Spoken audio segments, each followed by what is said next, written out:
There are many different approaches to the subject of ethics foundations. I have listed the most important here. Of course, don't be afraid, because they all more or less lead to the same set of basic values. And I am going to use the last, being a scientific myself, I am going to use the last one. The last one, which is very close to the objectivist approach, the main difference being that even more care is given to precise statement of the premises and a step-by-step derivation of the conclusions.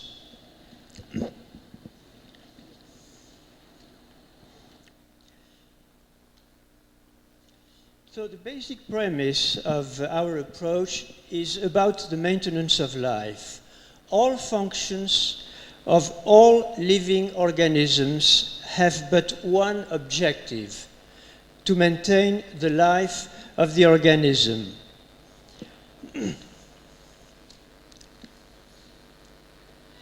So no wonder that an organism's life is its standard of value.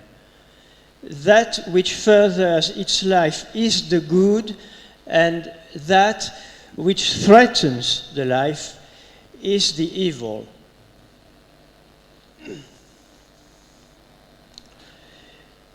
Applied to man, which is a particular, very evolved organism, these statements are the very foundation of ethics. Said Ayn Rand 30 years ago,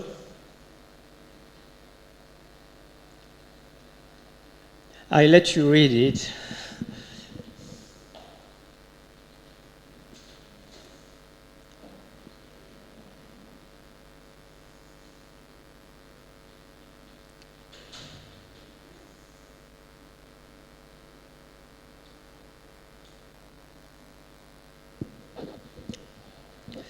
Note that 150 years ago, the great French libertarian Frédéric Bastiat was already saying almost the same thing.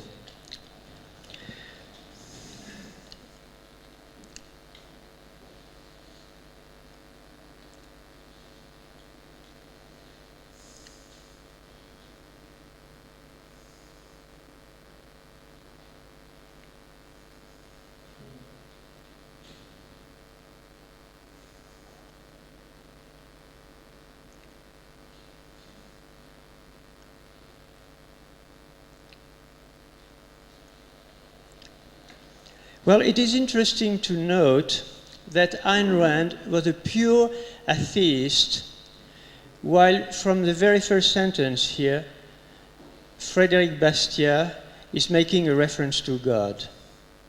So it is fortunate that those two different approaches, the religious or the para-religious one and the atheist one, are leading to the same conclusions.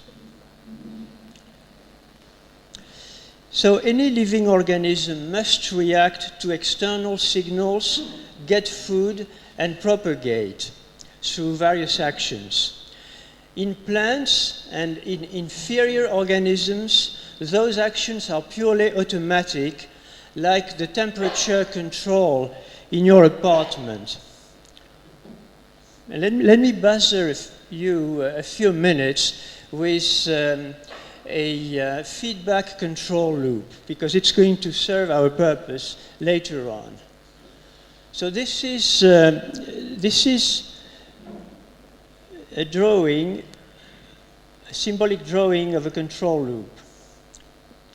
For example, the temperature control in your apartment.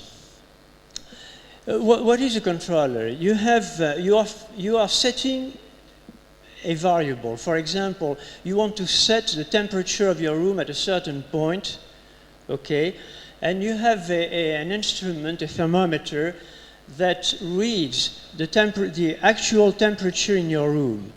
And this device here, this black box, a controller, compares the controlled variable, which is the temperature of the room, and the point, the temperature that you have set on a dial.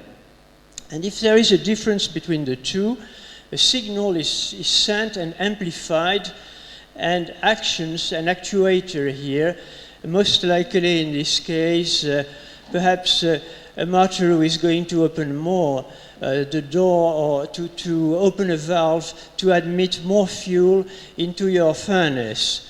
And this action is going to increase the temperature, to increase the control variable, up to a point where this variable here and the set point will be equal. So that's a feedback control mechanism.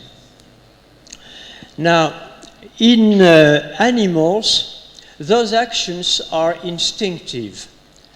They are governed by a control process that is similar to that one, but that I am calling algedonic, after the British cybernetician Stafford Beer. Why algedonic? Algen is derived from the Greek pleasure, pain, and hedon. It is the Greek for pleasure.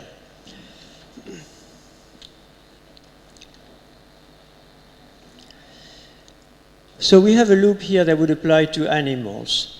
We have replaced the notion of set point by the notion of threshold, and there is a mechanism here called the brain or the spinal cord that compares incoming signals of pain or pleasure to the threshold. And some action is taken if, for example, the pain exceeds the threshold. For example, if you put your hand on a hot plate, if there is too much of it, if you feel that pain, and if it is greater than the threshold, there is a signal that's going to be sent to the muscle, and you are going to withdraw the hand. Now, that kind of a feedback control does exist in man, but it is far more complex, as you imagine, in particular because actions and their consequences can be memorized, allowing learning and allowing improvement over time.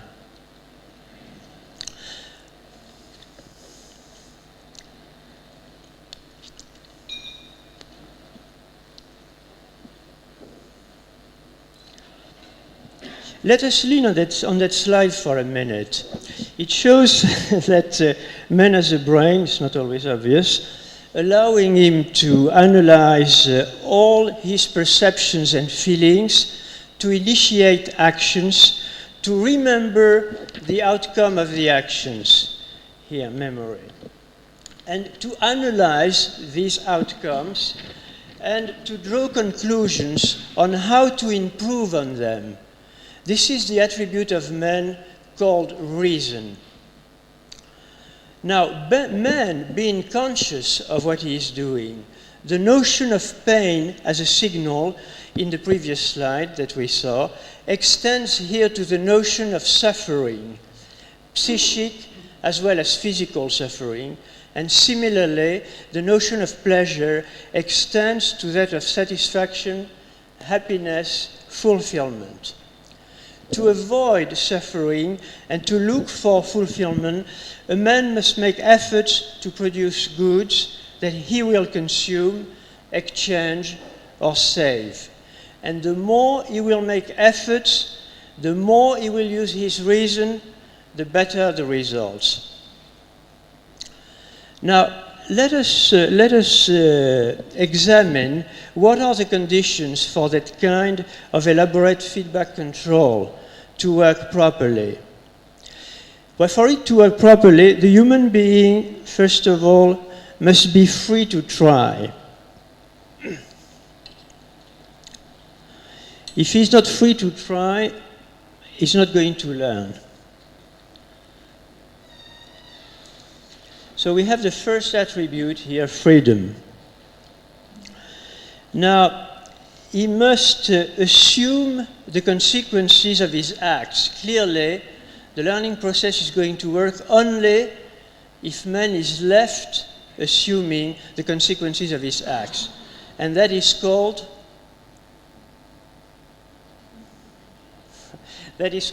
responsibility.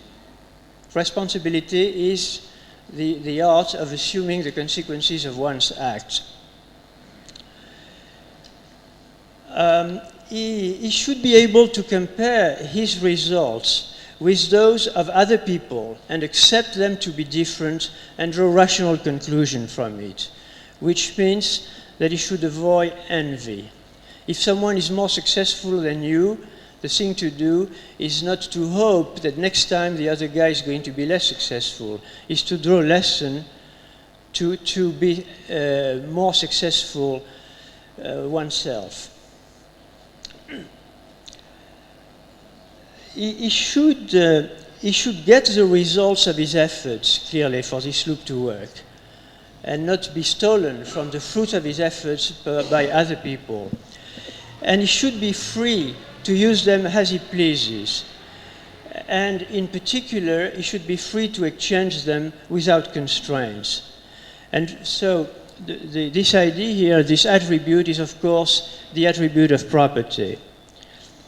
Now, he should be free to exchange his property with others, and for these exchanges to be efficient, they should exclude lies. So, for all practical purposes, here are the moral values that one can deduce from this primary concept of life maintenance. And note that no particular individual was singularized in my derivation. If these principles apply to me, they must also apply to you, which means that I must not achieve my own fulfillment at the expense of yours. One can use others only with their consent, usually through an exchange, and nothing should be obtained without their consent. Nothing should be obtained from another individual through coercion. Now, I hope that you have found this approach appealing, yet I told you that all approaches to ethics were leading to essentially the same basic rules of conduct, almost as if these rules were in fact contained in our very genes, and all approaches were nothing more than a posteriori justifications. And to make the point, I shall compare the rules derived from my approach, this approach, to those derived from the first approach, which was on my list a moment ago, the divine one. The divine one, of course, is summarized in the Ten Commandments. And what do the Ten Commandments say? Well, we will leave aside the four first ones because they relate to the relationships between man and God, and this is not the purpose of our topic, of course. The purpose of our topic is relationship with man, with other men. And there we have the 6 following commandments. And clearly, the 3 first, I'm not going to elaborate on them, but clearly, the 3 first are related to the maintenance of life. Directly here, or through the raising of the children. And then you have, of course, the issue of property, the issue of authenticity, the one of, and of course, the issue of envy.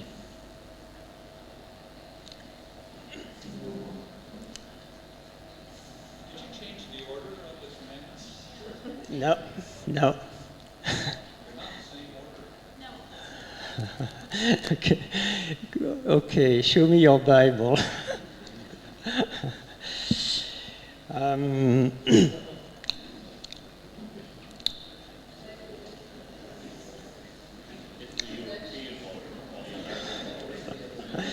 Let me go back a minute into that one here.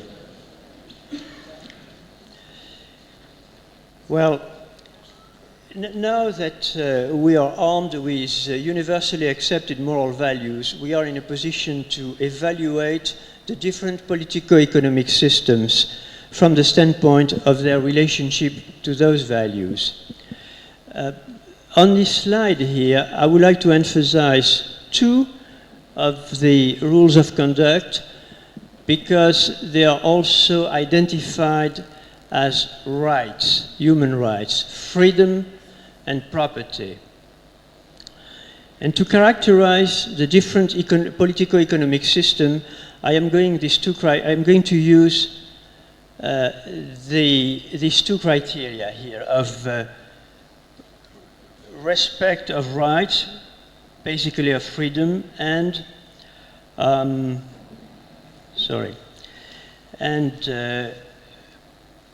private property.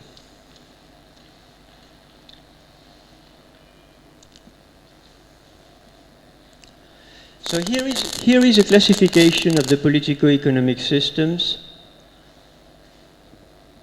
along two axes here. On that axis, any point on this axis, we present a degree of private property. So here, all the property is private, and here everything is owned by the states.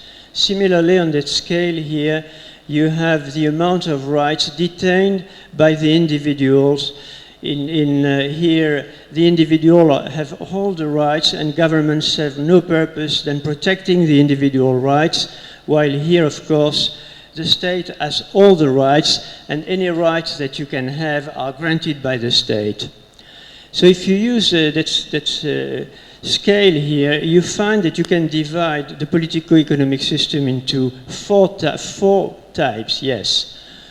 Here you have liberal capitalism.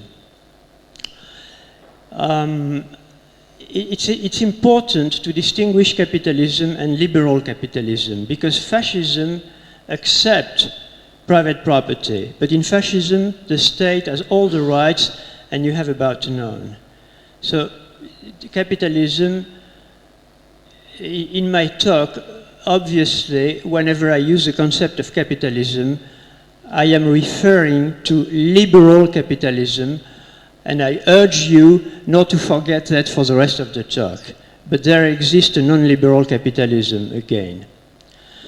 And in this quadrant here, we have democratic socialism, and in this one, communism.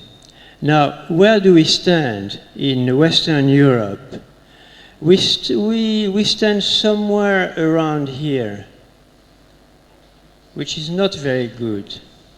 The United States is faring a little better than the United States today. I would put it here. And the only country which is really advanced from the standpoint of true liberalism is Switzerland. God protects her from going down that scale.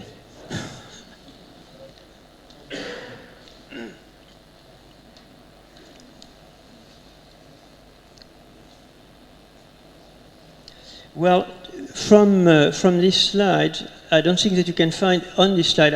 I don't think you cannot plot any country in the world that would be truly liberal.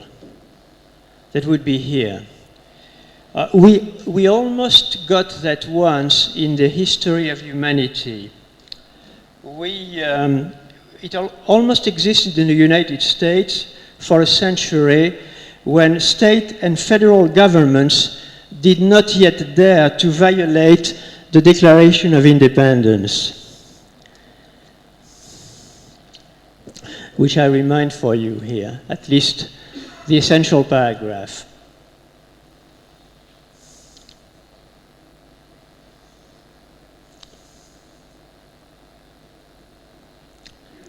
This is very important, that to secure these rights, governments are instituted among men, deriving their just powers from the consent of the governed. We are very far from that today, unfortunately.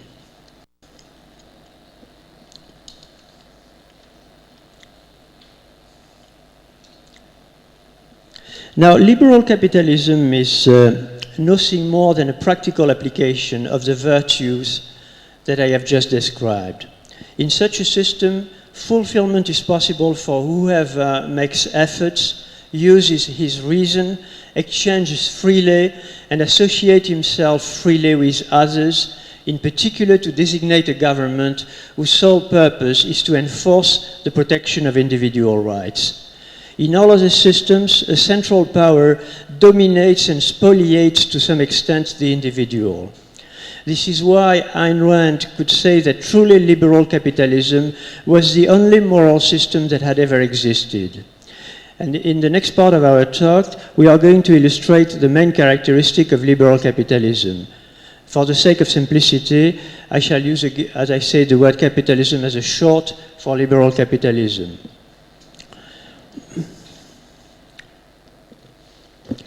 Now, what are the moral attributes of liberal capitalism? I'll say a few words about each of them in turn. The first one is voluntary exchange, exchange without coercion. In the capitalist system, transfer of goods or services from an individual to another is not forced by law, expropriation, theft, loot, or ruler's favor, but achieved through voluntary exchange.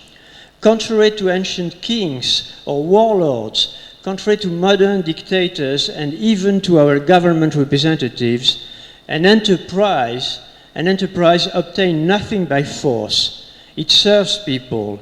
It is bound to satisfy its customers, and it loses all power. Even General Motors uses all power if it is not able to ensure a better service than its competitors.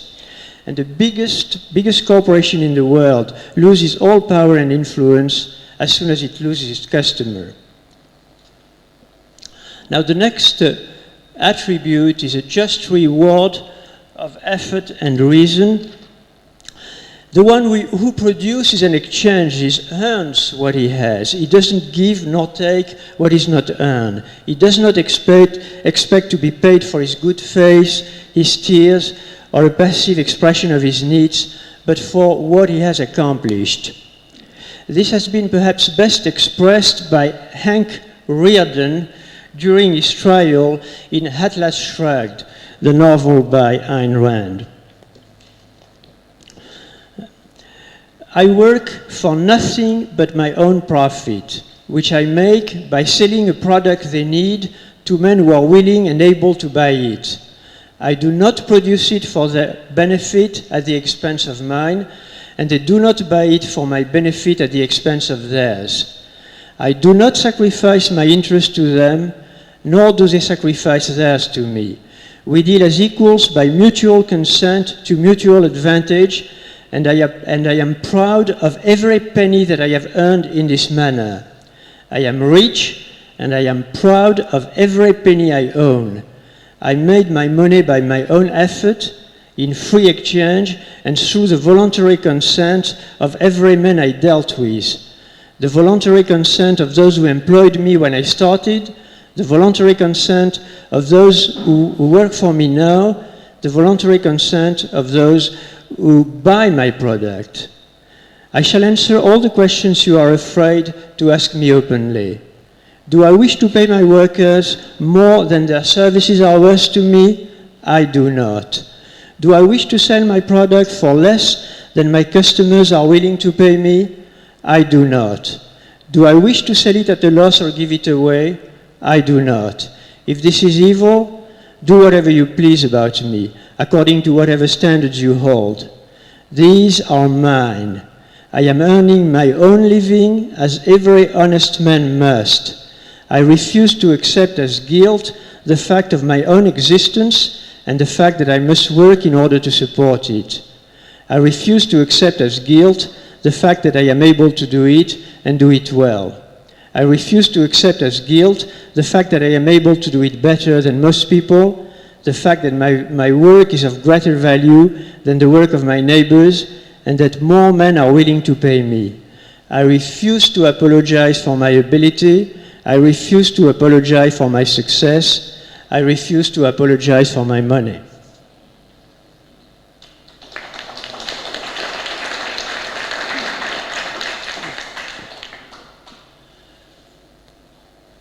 Next is equality of rights and prosperity. Well, most people would more or less agree with the idea that capitalism rewards the ones that are most diligent and do the best with their reason. They might even accept that this is just.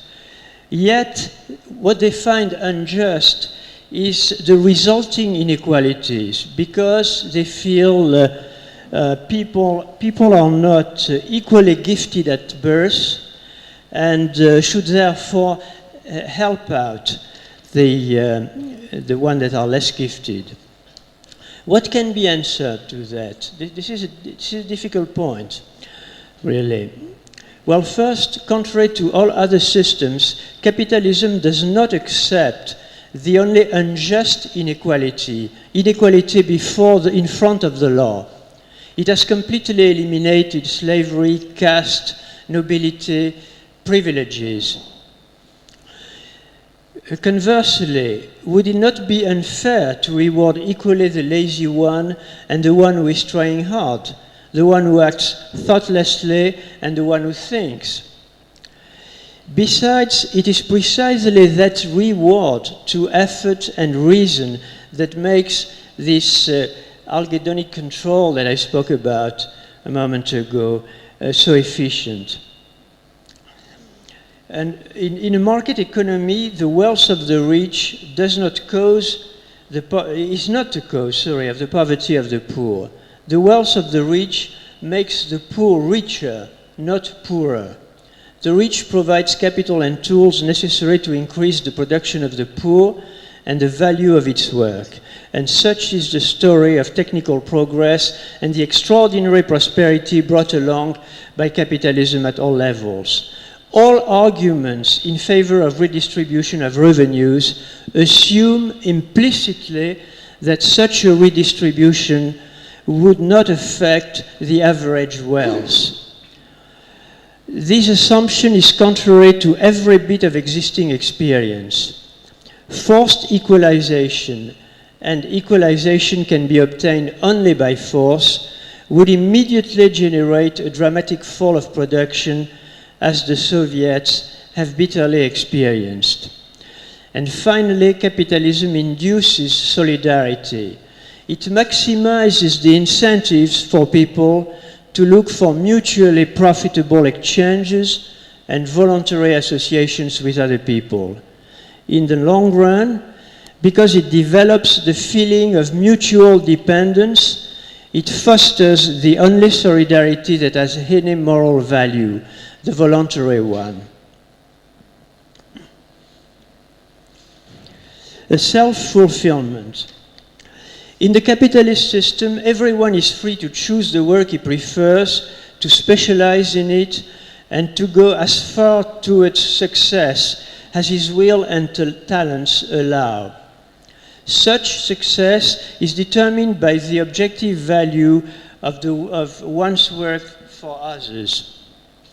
When men are free to exchange, when no one can force production or consumption on anyone else, the best products are available in all areas of human action. Reason triumph and progress escalation. The physical worker consumes roughly the equivalent of the value he produces. The one who produces a useful idea, an invention, receives only an infinitesimal part of the value added to human wealth, of which an unlimited number of people will benefit.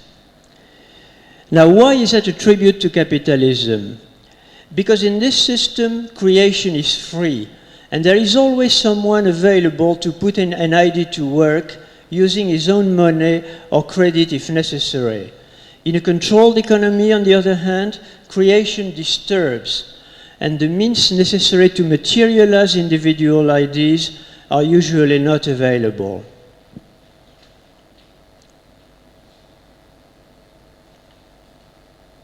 Truth. Well, truth is a requisite for business efficiency. A company simply could not work if the flow of information, technical, financial, etc., within the company was not reliable. And vis-à-vis the customers, lying is simply too dangerous. It can be used only once. As an illustration of what I am saying, let me read you Exxon Corporation ethics policy, When I worked for Exxon, this document was, and still is, for what I know, distributed to all employees around the world under a cover letter signed by the chief executive of the company. I am reading only the most significant paragraphs. The policy of this corporation is one of strict observance of all laws applicable to its business. Our policy does not stop there. Even where the law is permissive, Exxon chooses a course of the highest integrity. Local customs, traditions, and morals differ from place to place, and this must be recognized. But honesty is not subject to criticism in any culture. Shades of dishonesty simply invite demoralizing and reprehensible judgments. A well-founded reputation for scrupulous dealing is itself a priceless company asset.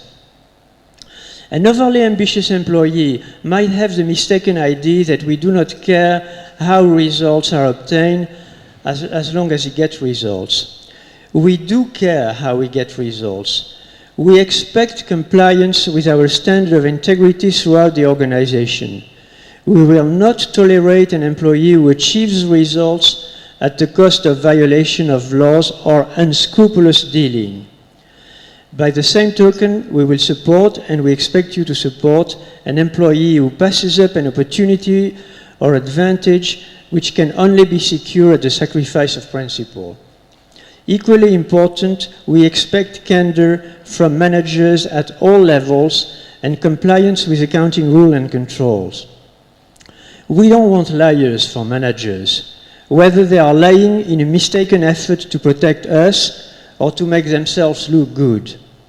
One of the kinds of harm which results when a manager conceals information from higher management is that subordinates within his organization think they are given the signal that company policies and rules can be ignored whenever inconvenient. This can result in corruption and demoralization of an organization. Our system of management will not work without honesty, including honest bookkeeping, honest budget proposals, and honest economic evaluation of projects.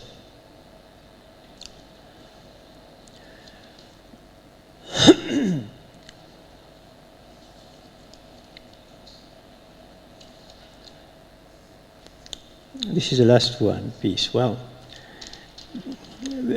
free men have little incentive to destroy and much to lose in an armed conflict. Factories do not produce under bombs, and markets cannot be held on battlefields. Yet, industrialists and merchants are always looted and ransomed by warriors. And yet, in schools, in history manuals, merchants are always represented as selfish exploiters and warriors as heroes. All this is not to say, all this what I have been saying here is not to say that there does not exist immoral behaviors in the capitalist system, but only, and I hope I have been able to prove that such a system tends to generate moral behaviors and allows each individual to protect himself from immoral behavior of others, providing, of course, that the government is established only to protect such rights. Now, similarly, it can exist moral behaviors in a socialist system, individual moral behaviors in a socialist system. But such a system does generate immoral behaviors, all the more so that the degree of state control is more pronounced. And this is what we are going to show now. On this last slide, when we go from this point here, true liberalism, to this one, complete statism, the inducement of immoral behavior increases. And in that order, it brings irresponsibility, theft, corruption, organized lies, massive murder. Now, Since you might be tired of formal derivations, I shall illustrate each point through an example.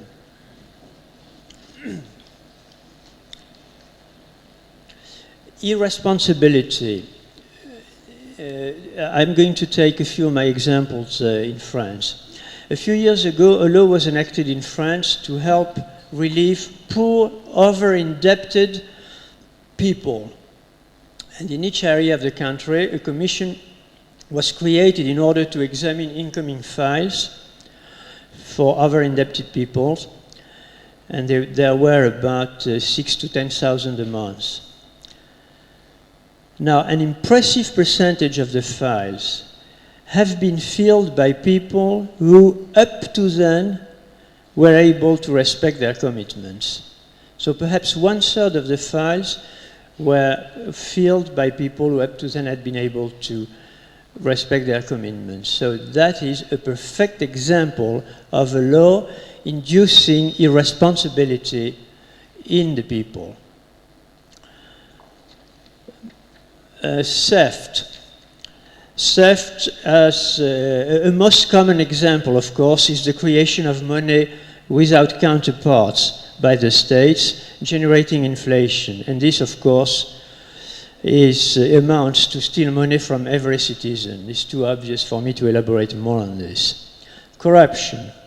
Another example. In France, supposedly to protect the small stores, it is required to get permission to open a supermarket.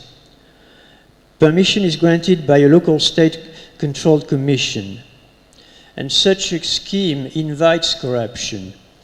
If you are an efficient businessman and you think that a supermarket at a given place is the thing to do, then you will want to know from each member of the commission what it takes to get his voice.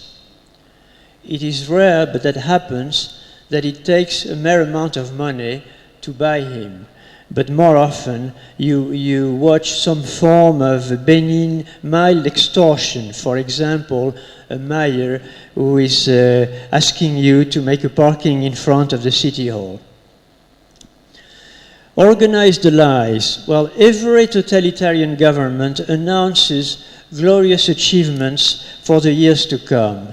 And when the years do come and nothing is glorious, the government must recourse to systematic lying in order to justify its actions. Then government, to stay in power, must eliminate all those who denounce the lies. Then all those who are likely to denounce the lies someday, and so on and so forth. And it brings this murder on a large scale that we have been watching in all totalitarian government. Examples are so numerous and present to your mind that I guess it is not necessary to give any. Now, to conclude this talk, I can do no better than to quote Ayn Rand for the third time in this speech. Criminals are a small minority in any age or country, and the harm they have done to mankind is infinitesimal when compared to the horrors, the bloodshed, the wars, the persecutions, the confiscations, the famines, the enslavements, the wholesale destructions perpetrated by mankind's governments. Potentially, a government is a most dangerous threat to men's rights. It holds a legal monopoly on the use of physical force against legally disarmed victims. When unlimited and unrestricted by individual rights, a government is man's deadliest enemy. It is not as protection against private actions, but against governmental actions that the Bill of Rights was written. Thank you.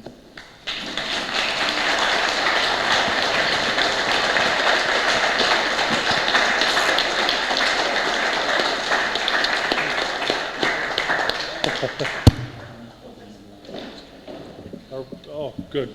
I'm glad I'm not the only one queuing up here. It seems to me that there's some class of people in the world that start out with the question not of what are people's rights, But they start out with the question of, what are people's obligations to other people?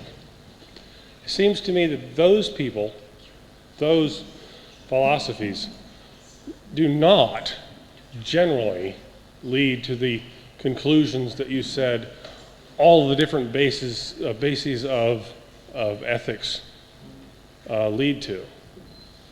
Do you think that that's true? That there are people like that and there are philosophies like that? And if so, how do you reconcile that with your discussion? Well, as Bumper Hornberger said this morning, and he did touch the subject that you are raising, I think the key is voluntary as opposed to non-voluntary solidarity. Nothing in the theory that I have developed this morning prevents you from helping the people you like and even the people you don't like. If you, nothing prevents a libertarian to have pity for a suffering neighbor. The problem with the people who think that they should help others is that most of the time they think they should help others through redistribution, which means that in fact they are not going to imply themselves in the solidarity move, but they are going to use the government to force other people to give money to the other. I understand I have not answered your question properly.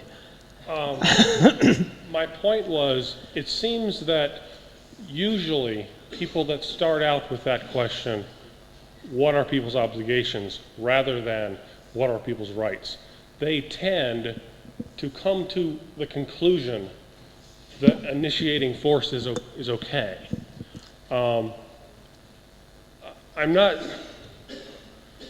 well, that's my point, is a lot of people do come to conclusions the exact opposite of libertarianism, but you're suggesting that all of the different bases of ethics do lead to libertarianism. Yeah. But you see what I'm saying?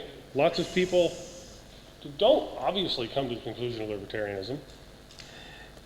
Yeah, and you're absolutely right. Otherwise, this room wouldn't be able to contain a libertarian Congress. I mean, we are a minority, no question about that. We are a small minority.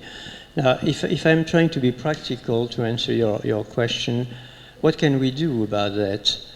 I think one of the things we can do is not to put forward, for people that are not used to our vocabulary, our concept and so forth, I think it's a big mistake to deliver some of the most provocative Ayn Rand messages. Not the one that I have given, which is good enough, but I mean the one of unselfishness, for example.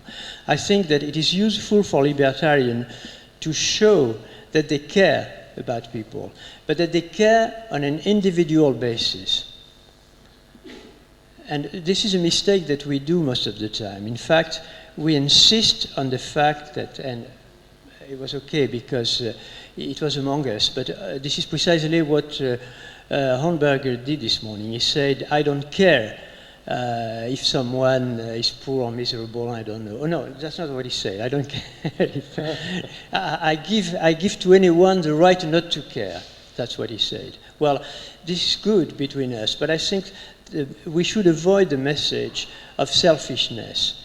We care, but we consider caring as an individual matter, not as a matter that should be made compulsory by a state. Thanks. I really liked your use of the Ten Commandments in your talk. There's a phrase in the Old Testament, I think it's from Numbers, that talks about restitution, restoring what's been harmed and adding 1/5 of the value that you might also find useful. But I did want to mention that at least in the Catholic version of the Bible, the commandments are different. So I thought I'd point that out because if you talk to Catholics, they'll probably think that, you know, they should see their version up there. Pardon me?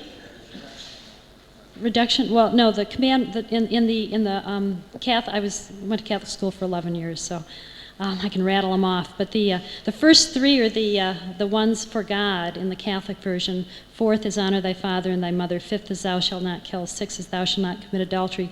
7 is thou shalt not steal. 8 is thou shalt not bear false witness. 9 is thou shalt not covet thy neighbor's wife. And 10 is thou shalt not covet thy neighbor's goods. So just so that you know what the Catholic version is, it'd be good to have that one on hand. I don't know enough about the Protestant Christians to know if that's the same or not. I knew that someday I was going to be caught on that.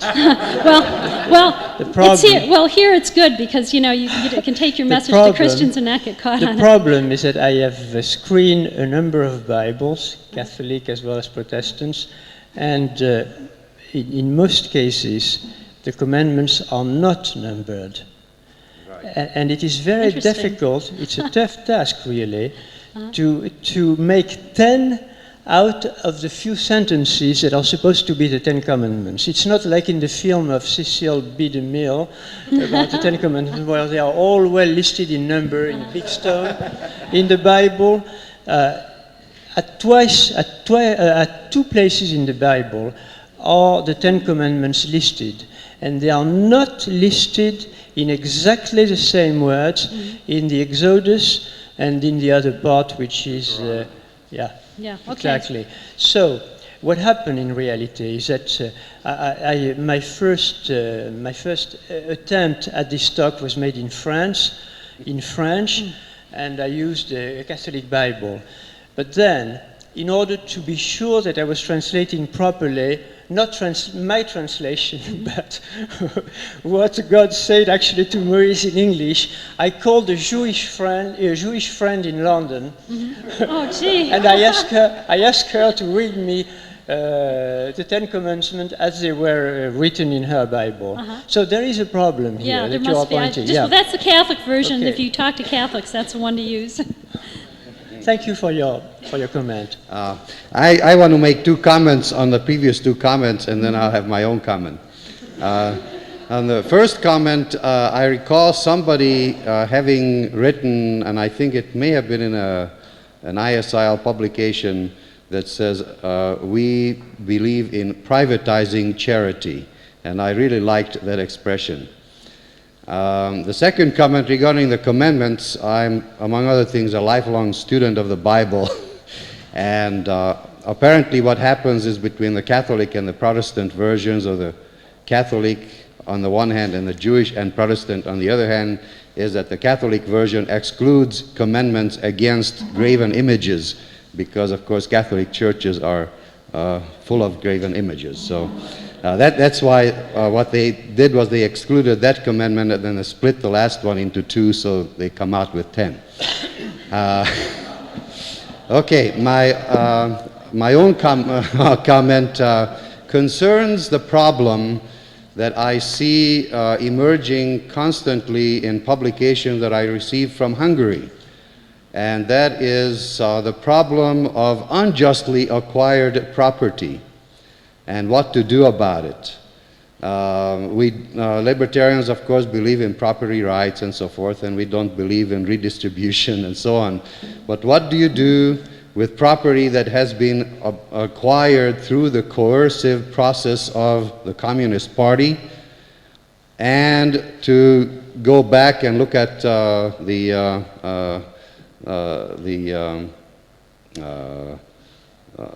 problem in our own situation. What do you do with property that has been acquired through the financing of our government in the United States from money that was coercively acquired from the people? That is probably most of the large property holdings in the United States through the large corporations, the military industrial complex, etc. And I would like to be able to maybe go on to Hungary, which is what I'm planning to do, and talk to some people and have some answers regarding this, and then discuss the same issues back home in New Mexico. Thank you. Well, certainly the problem of restitution of badly acquired property is a very tough one, and I do not have an answer to that one, and I believe that this is one of the subjects that we are going to handle later on in this Congress, right? There is something at the subject. So I have no pretense to be able to solve that one. More generally, I think that the problem of the just or unjust origin of property is one of those that we libertarians are still searching on, and we do not have. We have the answer, the obvious answer of a primary occupant, for example, but it is not entirely satisfactory.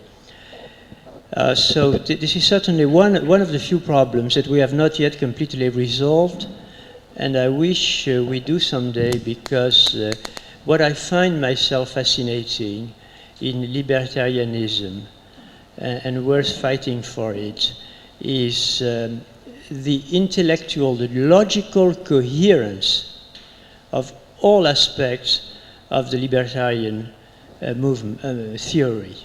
There are many, many books on if you take the catalogue of laissez-faire book or the catalogue at the end of our École publication, you would find hundreds of books on very different subjects, from environment to how to raise your children, and so forth. And what I found marvelous is the extraordinary intellectual coherence between all these approaches. But there are still a very few areas where we do not have a solidly grounded theory. One other example is when do the children become free? Have to be treated as free person. Okay, there is another issue on abortion too, but I'm not going to go into this one. Two questions, I think. Two more? Fine. Okay, I'd just like to make a couple brief comments. First, regarding the commandments, I think a good solution would be not to number them. Just put the ones up that you want to use without numbers. And regarding government property, first I would say it should be, in those cases where the prior owner is obvious and you can prove that, then it should go to that prior owner. And beyond that, I would say that the government property would be distributed among, to the masses of the people, divided up equally, perhaps through shares. I would go a step further to say that there should be actually more there, because the government bureaucrats and politicians have taken a large amount, and in fact they should be held liable for the damage that they had caused. Now, I doubt we'll ever achieve that, but that should be our goal. Thank you. Just a brief comment on you. David Friedman, in the Machinery of Freedom, does tackle the subject of property, origin of property. And he's concluding that we libertarians make perhaps too much of an issue about it, which is certainly true of the Western countries, perhaps not of the Eastern countries. But he said that we are making too much of an issue about it, because after all, he says something like 80% of the existing property in the United States changed hands in the last 10 or 15 years. I don't remember the number. So fine, it's perhaps too bad that some centuries ago some kings have stolen unduly property, but let's live today. I recognize that the problem is more crucial in the Eastern countries. I have another question, which is maybe too large to treat here. It's I saw in your adapted version of your Nolan chart, you didn't mention conservatives, because it's an important debate, and I think for a Frenchman it's very important. It's the relation between conservatives and libertarians. And you spoke about abortion. It was a specific case, but I think it's a more general case. It's to know what you do with your liberty and what you are obliged to accept that others are doing with their liberty. Because I think there are two approaches. You can have, let's say, a socialist libertarian approach, stating that freedom, and you spoke about the freedom to experience, was something like an absolute right, and then a more conservative approach that maybe government should not interfere with what individuals are doing, but let us say that other individuals could interfere, let us say, on even with force. But let us say, if you have private streets, then let's say the owners of that street could say, well, in our street, there should not come, I don't know, a mosque, I don't know how to translate it, or a Buddhist temple or anything like that. I mean, this is a form of coercion, but it looks totally in line with, with capitalism. You could have the contrary, indeed. And so my question is, didn't you omit a whole aspect when you just spoke about the moral foundations of capitalism by just trying to say, well, they are in line, without saying that freedom allows, let's say, people with religious beliefs to impose their beliefs on other people, and so to extend, let us say, their personality on other people. I think it's an important point, and it should be stressed also that to be free is also to have the freedom to impose your belief on other people. And I think this is something that the libertarian conservatives can say, but it's not the traditional, let's say, speech of libertarians. And I would like, I don't know if my question is very clear, maybe I should need half an hour to explain it. But if you understand it, could you just elaborate on it? Most of your question is fairly clear. The only aspect I didn't quite get was the allusion to the French. That it was too difficult to understand for a French or something. I missed the point that you are trying to make there. Well, I mean, all Frenchmen are very candidate to centralized decisions, so everything is either black or white. I mean, it's, Okay. I don't think that there is any point in my, so to speak, derivation, my demonstration that that is in contradiction with what you have said. So let us consider what you have said as an addition and not a contradiction. But I'll admit, on a little more general ground, that there is a weak point in my demonstration. And the weak point is that I take it for granted that there can exist such a thing as a state, as a government, actually protecting individual rights.